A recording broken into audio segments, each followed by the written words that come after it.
Hello dear students, तो आइए बेटा आज के इस वीडियो में हम अपना टॉपिक स्टार्ट करने जा रहे हैं शार्पनेस ऑफ द रेजोनेंस या फिर क्यू फैक्टर। क्लियर है? तो चलिए करते हैं स्टार्ट। तो देखिए बेटा, आपको पता है सीरीज एलसीआर सर्किट में जो इंपीडेंस का फॉर्मूला है that is R square plus XL minus XC का स्क्वायर। क्लियर? अब ये जो एक्सएल की वैल्यू है ये क्या होती है? Omega L. क्लियर? तो ओमेगा की वैल्यू 2 पाई एफ इंटू में एल का एल। क्लियर है? मतलब ओमेगा की जगह हमने वैल्यू पुट करी 2 पाई एफ, या एफ यानी फ्रीक्वेंसी, और एल की जगह एल। और ऐसे ही जो एक्ससी है दैट इज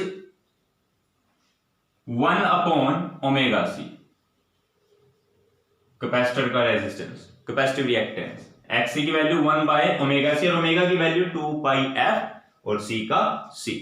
तो क्लियर है बेटा, ये वैल्यू होती है हमारी एक्सएल और एक्ससी की। तो हमने यहां पर वैल्यूज को पुट किया। अब देखिए, अगर f की वैल्यू बहुत ज्यादा स्मॉल हो जाए तब क्या होगा? देखिए, स्मॉल के लिए मैं कंसीडर कर लेता हूं, अगर मैं इसको 0 पुट कर दूं, f की वैल्यू स्मॉल हो तो z की वैल्यू पर क्या असर पड़ेगा? तो मैं एक काम करता हूं, f को 0 पुट करता हूं। अगर f 0 हो गया तो ये टर्म तो 0, लेकिन इधर 1 बाय 0 आ जाएगा। तो 1 बाय 0 का मतलब इंफिनिटी, तो z की वैल्यू बहुत लार्ज हो जाएगी। तो इसका मतलब अगर f स्मॉल होगा तब z आपका कैसा होगा? लार्ज। क्लियर? अब इसका उल्टा करते हैं, पहले f को स्मॉल किया था, अब f को लार्ज करके देखते हैं क्या होगा।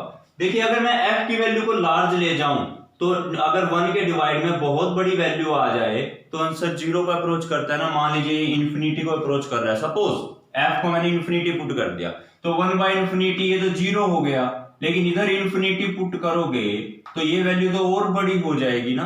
तो मतलब कि अगर f की वैल्यू आपकी बड़ी होगी तब भी z आपका लार्ज हो रहा है। बात समझ में आई है ना? जैसे अगर f स्मॉल था तब भी z लार्ज, अगर f लार्ज था तब भी z लार्ज। देखिए, फ्रीक्वेंसी और z के बीच, इंपीडेंस के बीच मैं ग्राफ बनाता हूं। f की वैल्यू स्मॉल है, इस तरफ स्मॉल है और इस तरफ हाई होती है, और इधर है f की वैल्यू हाई। दोनों ही बार क्या हो रहा है, जो z है वो हाई जा रहा है। f स्मॉल है तब भी z लार्ज, f लार्ज है तब भी z लार्ज। तो लेकिन फ्रीक्वेंसी के साथ z की वैल्यू तो चेंज होगी, वो तो हमें फॉर्मूले से साफ दिख रहा है। तो इसका मतलब बीच में कहीं ना कहीं एक ऐसी वैल्यू है फ्रीक्वेंसी की जिसके ऊपर ये z की वैल्यू मिनिमम हो जाती है, यानी ये कुछ इस तरीके से वेरी करेगा।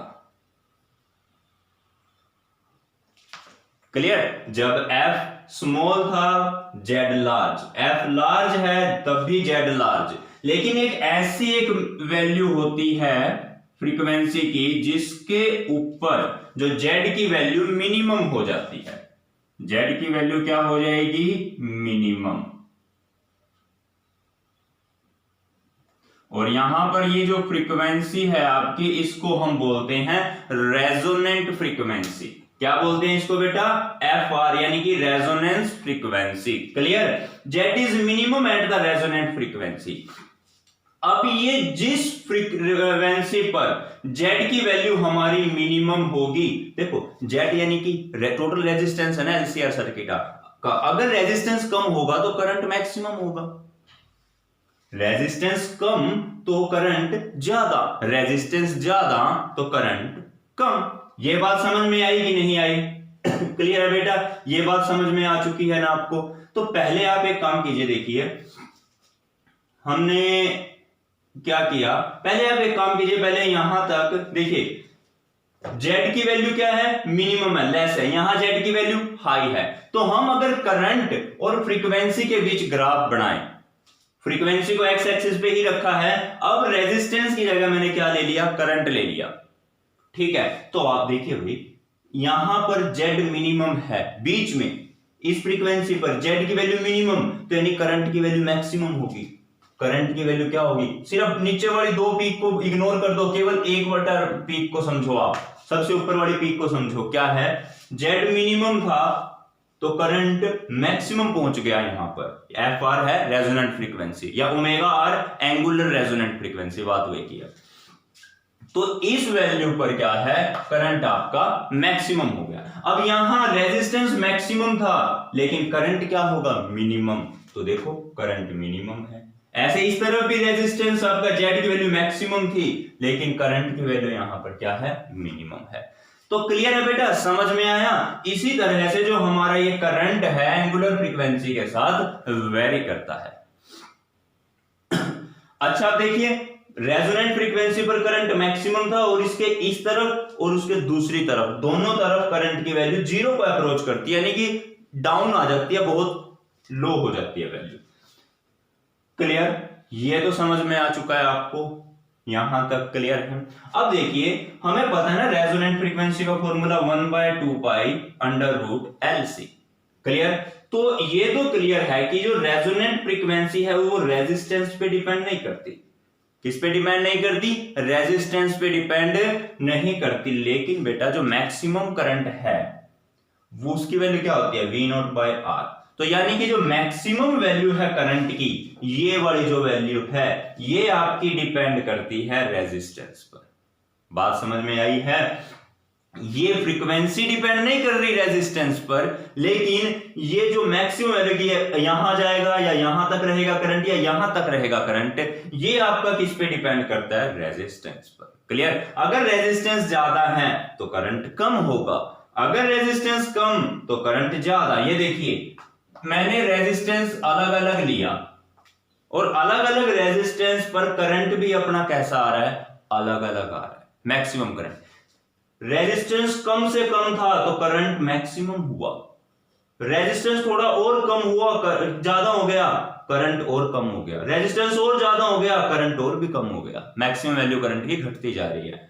तो R1 R2 ये वाला सबसे कम, ये उससे बड़ा, ये उससे बड़ा रेजिस्टेंस है, लेकिन करंट बड़े रेजिस्टेंस पर छोटा और छोटे रेजिस्टेंस पर मैक्सिमम करंट है। बात समझ में आई कि नहीं आई। जो मैक्सिमम करंट है वो रेजिस्टेंस पे डिपेंड करता है, रेजोनेंट फ्रीक्वेंसी रेजिस्टेंस पे डिपेंड नहीं करती। तो क्लियर है ना। तो इसका मतलब देखो जितना हाई करंट होगा, यहां पर करंट हाई है तो हमारी जो रेजोनेंस कर्व है, इस कर्व को क्या बोला जाता है, रेजोनेंस कर्व, ये ज्यादा शार्प आ रही है। कैसी है, शार्प है। तो यानी कि बेटा जो अगर हमारा जो करंट जब मैक्सिमम होगा, करंट कैसा होगा, मैक्सिमम, तो अब हमारी जो कर्व है रेजोनेंस कर्व वो कैसी आएगी, शार्प आएगी पूरी तरह से। अब ये देखो शार्पनेस इसकी खत्म होती जा रही है, करंट कम हुआ तो शार्पनेस और भी कम हो गई, यहां पर शार्पनेस और भी ज्यादा कम हो गई। तो बात समझ में आई है।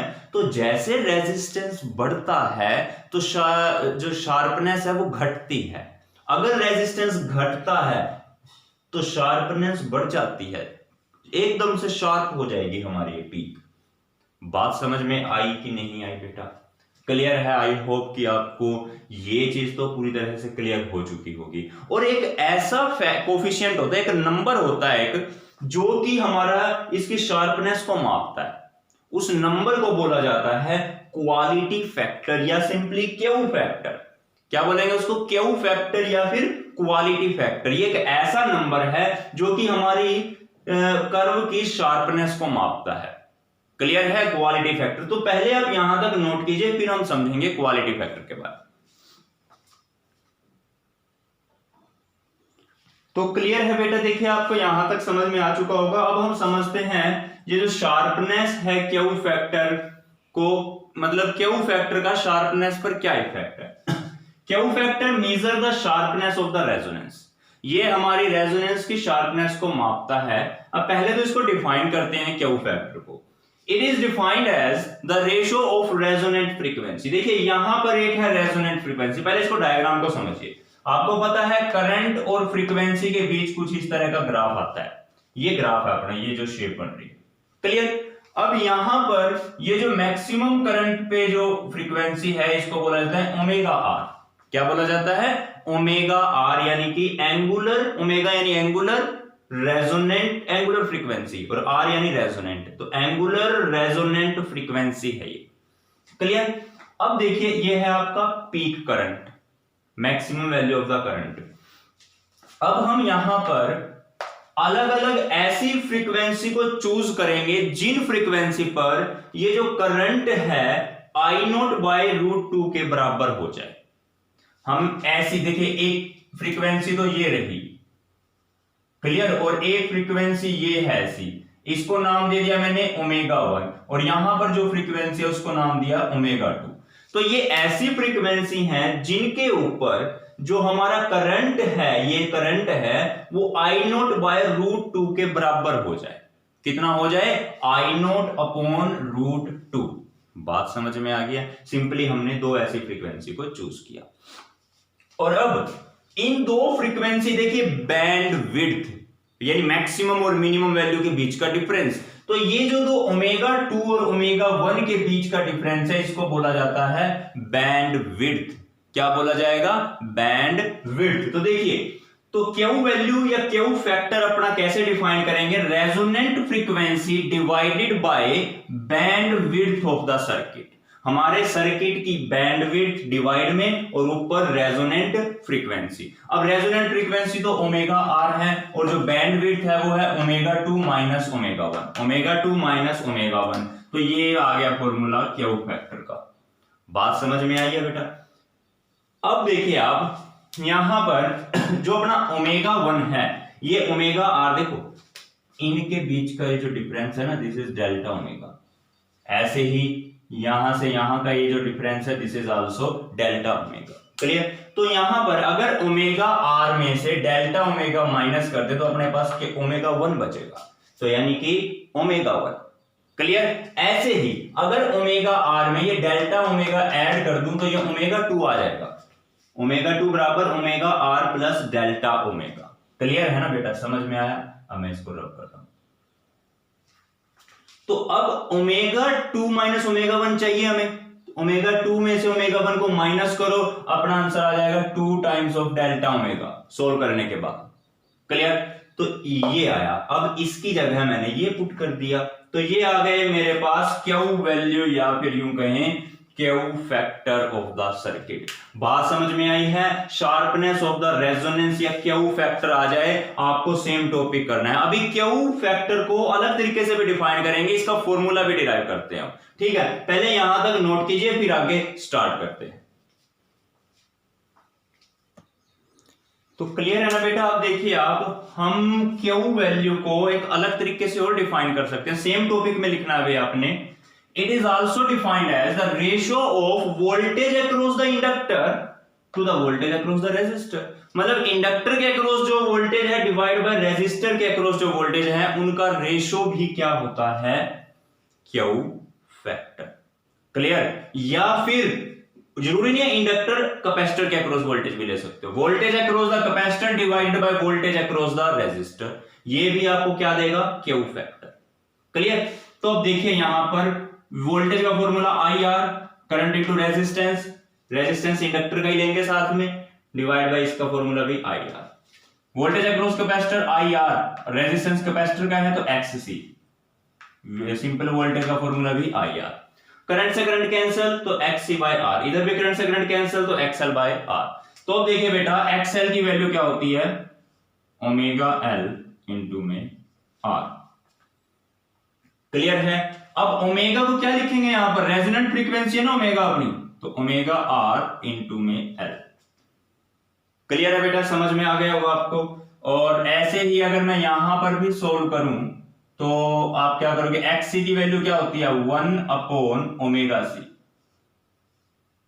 और R का R। क्लियर है? यहां XC की वैल्यू 1/ωc होती है और XL की वैल्यू ω/L होता है।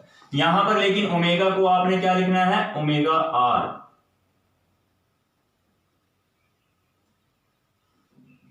क्लियर है? यानी कि रेजोनेंट फ्रीक्वेंसी, R क्यों यूज किया है? रेजोनेंट फ्रीक्वेंसी के लिए। अच्छा, अब देखिए आप, ओमेगा की जो वैल्यू है वो कितनी होगी? जो ओमेगा की वैल्यू है वो क्या होती है? देखिए, ओमेगा की वैल्यू का फॉर्मूला होता है बेटा, जो हमने पहले पढ़ चुके हैं हम, रेजोनेंट फ्रीक्वेंसी। एक मिनट, ω/r तो हमारे लिए होगी बेटा रेजोनेंट फ्रीक्वेंसी। ठीक है? अच्छा, इसका फॉर्मूला हम निकाल चुके हैं पहले।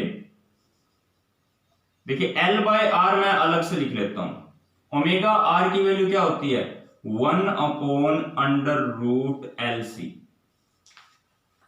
पढ़ चुके हो ना पहले रेजोनेंट फ्रीक्वेंसी का फॉर्मूला। सिमिलरली यहां पर भी कीजिए, omega is equal to CR को मैंने अलग रख दिया इंटू ओमेगा आर की जगह है 1/√LC। अब इसको सिंप्लीफाई करो CR, और ये जो LC है रूट में, सॉरी ये डिवाइड में है बेटा, एक मिनट,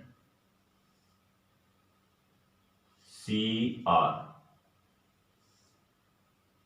ये CR तो नीचे, और ये 1/√LC है तो ये ऊपर चला जाएगा भाई, √LC। ठीक है ना। अब इसको आप सोल्व आउट कीजिए, देखिए Q इज इक्वल्स टू, देखिए इधर √L है, ऊपर L है, तो ऊपर में √L बच जाएगा, क्योंकि इस √L से ये L कैंसिल होगा, तो ऊपर बचेगा √L, डिवाइड में √C है, इधर है 1/R। क्लियर है। एक बार इसको आप खुद से डिवाइड करके देख लेना, आपके पास ये वैल्यू आएगी Q फैक्टर की। लेकिन अब यहां पर भी निकाल के देख लीजिए जरा एक बार, 1/R तो मैंने एज इट इज लिख दिया, ऊपर L है, ओके, ऊपर √C है, नीचे सिंपल C है, तो कैंसिल होकर के ये भी √C बन जाएगा नीचे। तो फॉर्मूला आ गया Q वैल्यू का 1/R√L/C। तो देखो अब दोनों ही केस में किसी भी तरीके से डिराइव कर लीजिए, हर एक केस में जो Q फैक्टर है वो वैल्यू क्या आ रही है हमारे पास, सेम आ रही है। तो क्लियर है बेटा, आई होप कि आपको देखिए यहां तक तो समझ में आ चुका होगा। ठीक है, जैसे ही रेजिस्टेंस अपना बढ़ता है Q फैक्टर घट जाता है, रेजिस्टेंस घटेगा तो Q फैक्टर बढ़ जाएगा, फॉर्मूले से दिख रहा है 1/R है ना, R डिवाइड में है। ठीक है, तो Q फैक्टर क्या है, it is a dimensionless number, जिसकी कोई डायमेंशन नहीं है। क्या है ये, it is a dimensionless number and also called amplification factor.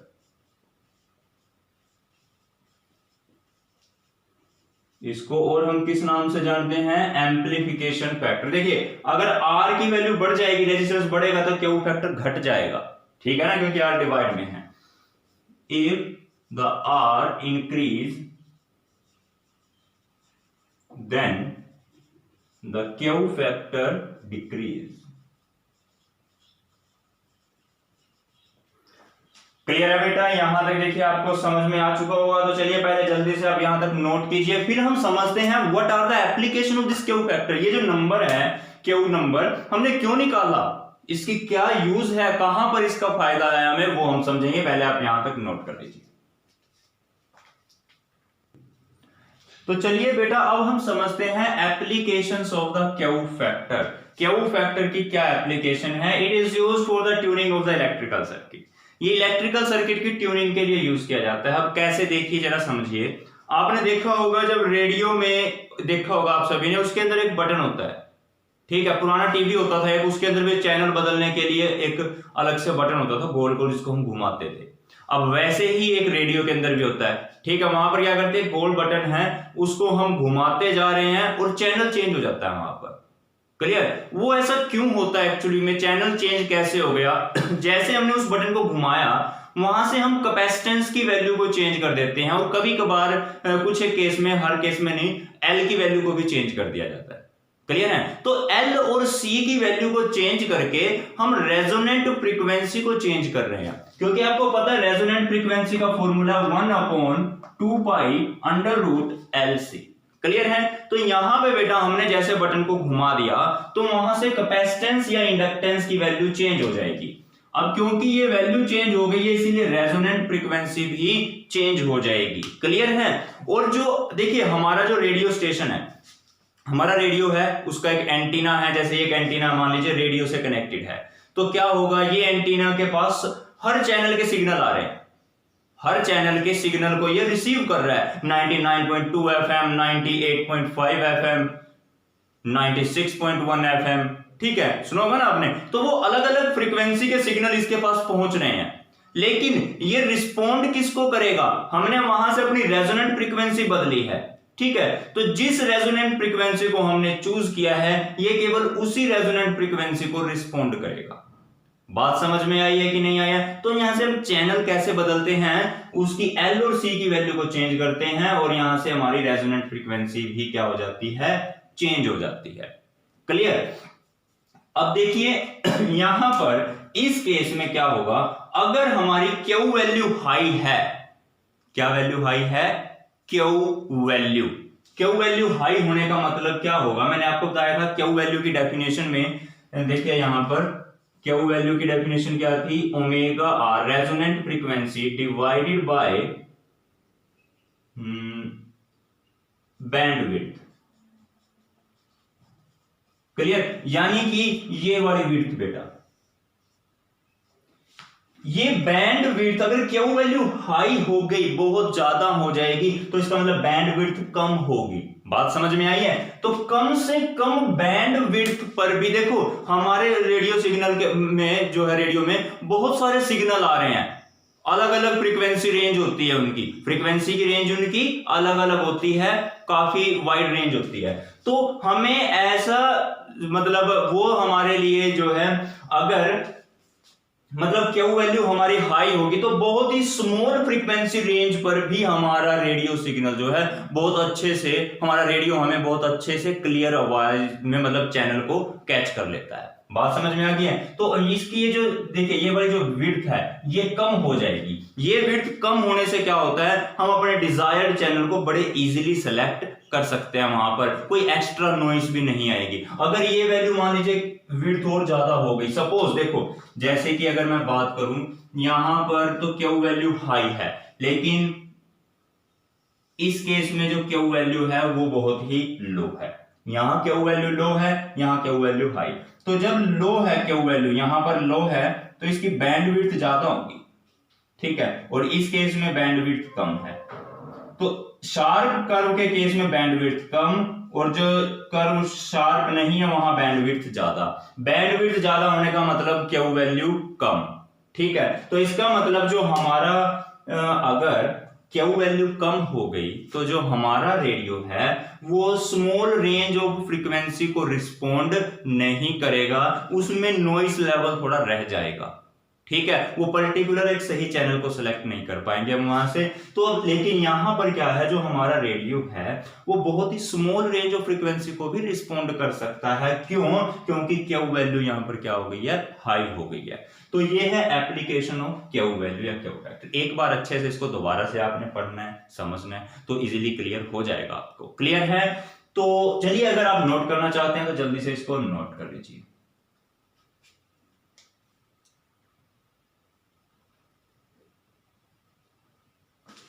तो ठीक है बेटा, क्लियर है, नोट कर लिया। अब यहां पर आई होप कि आपको क्यू वैल्यू का वो समझ में आ गया हो कि कैसे हम अलग अलग चैनल को सिलेक्ट करते हैं। जैसे हमने उस बटन को घुमाया, एकदम से घुमा दिया, कैपेसिटेंस चेंज, तो उससे कैपेसिटेंस के चेंज होने से हमारी रेजोनेंट फ्रीक्वेंसी चेंज हो गई, और जो उसने अलग चैनल को पकड़ लिया। नमस्कार, हम आकाशवाणी के कुरुक्षेत्र चैनल से बोल रहे हैं, सुना होगा ना आपने कभी, अलग अलग आकाशवाणी के चैनल वहां पर वो पकड़ लेता है। फिर उसके बाद हमने बटन को फिर आगे घुमाया, उसके बाद फिर उसने अलग फ्रीक्वेंसी, हमारे ने रेजोनेंट फ्रीक्वेंसी को चेंज कर दिया, और जिससे नया चैनल के मतलब सिग्नल को वो पकड़ लेता है। ठीक है, बात समझ में आई है ना? तो चलिए बेटा ठीक है, अपने नेक्स्ट वीडियो में मिलेंगे हम अपने नेक्स्ट टॉपिक के साथ। तब तक के लिए bye bye, thank you and have a nice day.